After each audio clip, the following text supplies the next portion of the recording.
Assalamu alaikum to the listeners of this channel Shachi सिखिया। आज का हमारा टॉपिक है प्रेजेंट परफेक्ट टेंस। इससे पहले हमने जो दो टेंस कवर किए हैं वो प्रेजेंट सिंपल टेंस है और प्रेजेंट कंटिन्यूस टेंस है। तो प्रेजेंट परफेक्ट टेंस हम यूज़ क्यों करते हैं, why we use this tense. तो ये याद रखें, प्रेजेंट परफेक्ट टेंस दूसरे टेंसेस की तरह सिर्फ दो चार चीज़ों पर डिपेंडेंट नहीं है। इसके काफ़ी सारे स्ट्रक्चर्स हैं। अमूमन हमें पढ़ाया जाता है कि प्रेजेंट परफेक्ट टेंस वो टेंस है जो कि हमें बताता है कि कोई काम something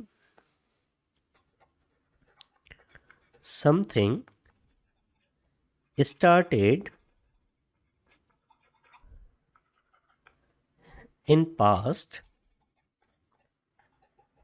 and it has just finished। और वो जो जस्ट फिनिश्ड हुई है उसका तायुन प्रेजेंट से किया जाता है, अभी अभी ख़त्म हुई है। तो याद रखें, परफेक्ट टेंस सिर्फ इस एक स्ट्रक्चर तक सीमित नहीं है। हम आज 7 डिफरेंट कैटेगरीज पढ़ेंगे जिसमें हम परफेक्ट टेंस को यूज़ कर सकते हैं, प्रेजेंट परफेक्ट टेंस को यूज़ कर सकते हैं। उसमें जो पहली चीज़ है वो है फिनिश्ड एक्शंस को रिप्रेजेंट करने के लिए परफेक्ट टेंस यूज़ करते हैं। पास्ट इवेंट हो, finished action means past event और उसकी रिजल्ट प्रेजेंट में है। जैसे I have lost my book, देखें ये एक्शन जो है वो पास्ट में है, ठीक है। मेरा बुक खो गया, अब खोने का जो अमल है वो पास्ट में हुआ है, but the result is present there, अभी भी मेरे पास बुक नहीं है, ठीक है। इसी तरीके से दूसरी चीज़ में रिसेंट कंप्लीटेड एक्शंस में भी हम प्रेजेंट परफेक्ट टेंस को यूज़ करते हैं। Example, I have just reading the novel, मैंने अभी अभी नावल पढ़कर ख़त्म किया है। इसके अलावा थर्ड कैटेगरी में अनफिनिश्ड एक्शंस को भी रिप्रेजेंट करने के लिए हम प्रेजेंट परफेक्ट टेंस का इस्तेमाल करते हैं, जो कि related to past until this time हो। The actions are related to the past but until this time उनका इफेक्ट अब तक भी है। जैसे I have lived in Jamshoro for 5 years, मैं जामशोरो में 5 साल रहा हूँ। अब जो ये 5 साल रहने की बात है ये पास्ट की है, एक्शन अनफिनिश्ड एक्शन है, स्टार्ट हुआ पास्ट में लेकिन उसका इफेक्ट अभी तक है, ठीक है। अभी भी मैं जामशोरो में रह रहा हूँ। आई have lived in Jamshoro for 5 years। इसके अलावा जो नेक्स्ट थिंग है वो multiple actions at different times को में रिप्रेजेंट करने के लिए भी यूज़ करते हैं। Example, I have seen that girl several times, मैंने उस लड़की को काफ़ी मर्तबा देखा है, ठीक है। Multiple actions but at different times. इसके अलावा एक और एग्जाम्पल है हमारे पास, चेंजेस ओवर टाइम, ठीक है। वक्त के हिसाब से जो चेंजेस आ रही हैं उसे रिप्रेजेंट करें। I have become more interested in social sciences, मैं सोशल साइंसेज में अब ज़्यादा इंटरेस्ट लेता हूँ या ज़्यादा इंटरेस्ट मेरा हो गया है। तो चेंजेस ओवर टाइम भी जो आए हैं उसे भी हम परफेक्ट टेंस में शो करते हैं। अकम्पलिशमेंट्स को भी हम परफेक्ट टेंस में शो करते हैं। जैसे man has walked on the moon, ये एक अकम्पलिशमेंट है, इंसान चांद पर चल चुका है या इंसान चांद पर चला है। इसके अलावा लाइफ एक्सपीरियंसेस को भी शो करने के लिए हम परफेक्ट टेंस यूज़ करते हैं। जैसे कि एग्जाम्पल में है, have you ever been to Canada, क्या आप कभी कनाडा रहे हैं। अब देखें, परफेक्ट टेंस को यूज़ करते हुए आप याद रखें कि इसके बहुत सारे स्ट्रक्चर्स हैं और बहुत सारे डिफरेंट स्ट्रक्चर्स में एज अ हेल्पिंग स्ट्रक्चर भी ये यूज़ होता है। तो हम आगे आने वाले दिनों में टेंसेस के बाद जब कंडीशनल्स पढ़ेंगे तब भी हम देखेंगे कि परफेक्ट टेंस वहाँ पर यूज़ हो रहा है, ठीक है। तो और ज़्यादा आपका कॉन्सेप्ट आने वाले दिनों में परफेक्ट टेंस के लिए क्लियर हो जाएगा। एक बात माइंड में रख लें कि अगर कोई भी टॉपिक यहाँ पर पढ़ाया जाता है तो उसका कतई मतलब ये नहीं कि वो टॉपिक यहाँ तक महदूद है। उस टॉपिक के और भी यूसेज हो सकते हैं, लेकिन वो आने वाले वक्त में इंशाल्लाह हम कवर करते जाएंगे। अब आ जाए हम सेंटेंस स्ट्रक्चर की तरफ। सेंटेंस स्ट्रक्चर बड़ा ही आसान है इसका। अफर्मेटिव सेंटेंसेस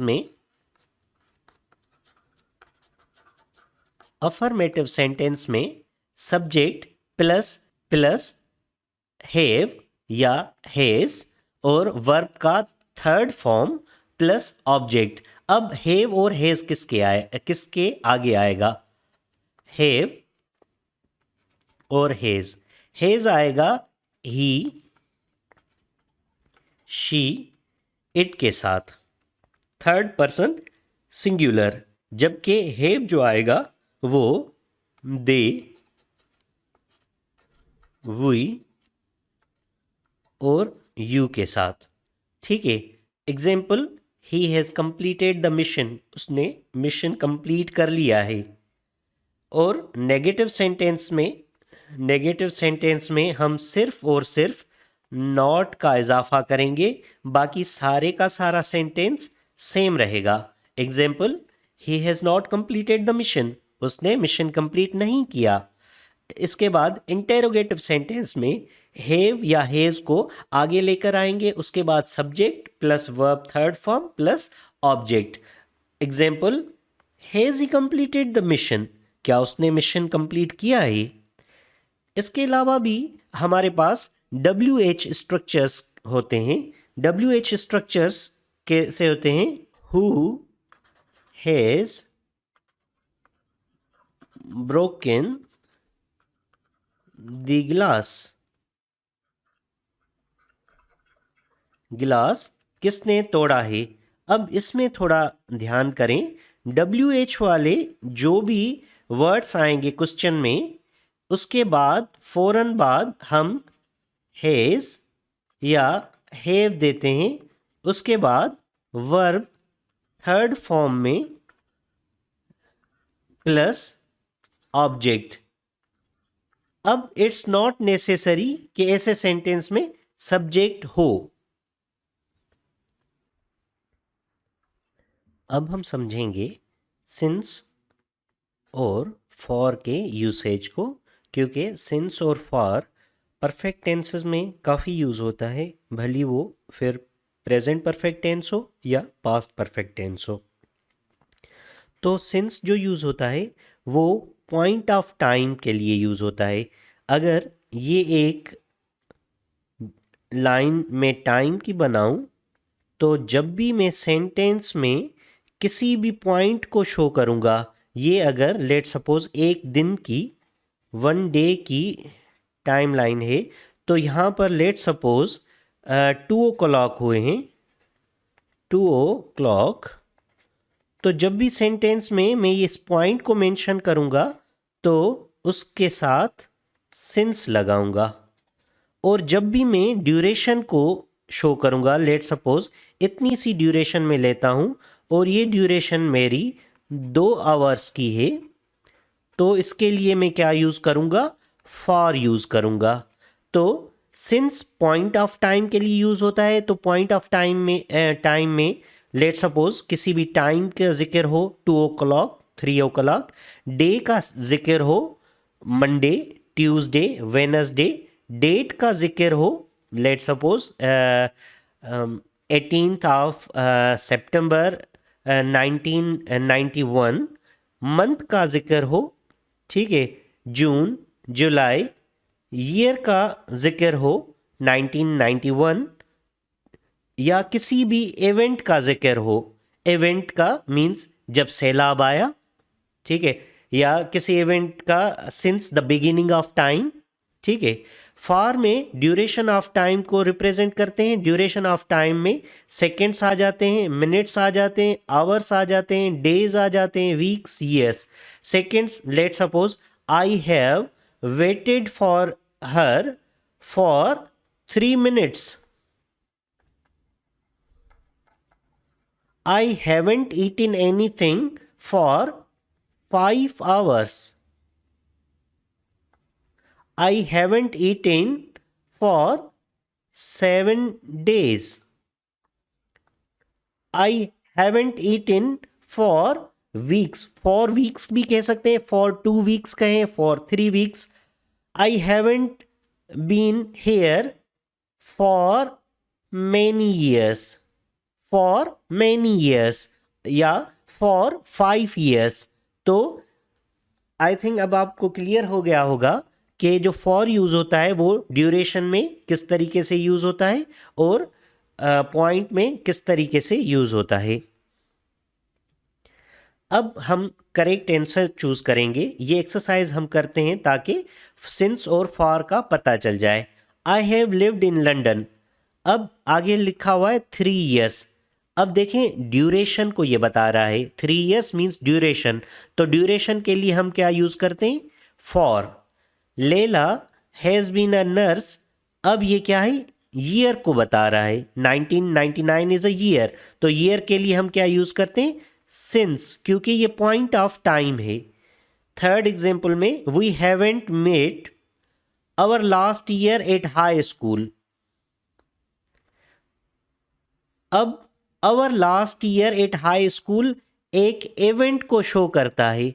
तो इवेंट के लिए हम क्या यूज करते हैं? सिंस. इसके बाद I have been teaching a long time. A long time हमारा ड्यूरेशन को शो करता है. तो यहां पर क्या आएगा? फॉर.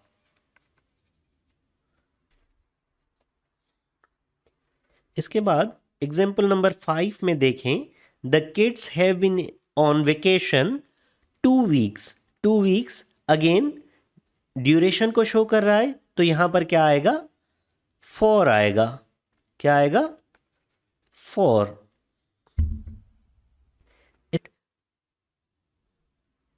अब 6 को देखें.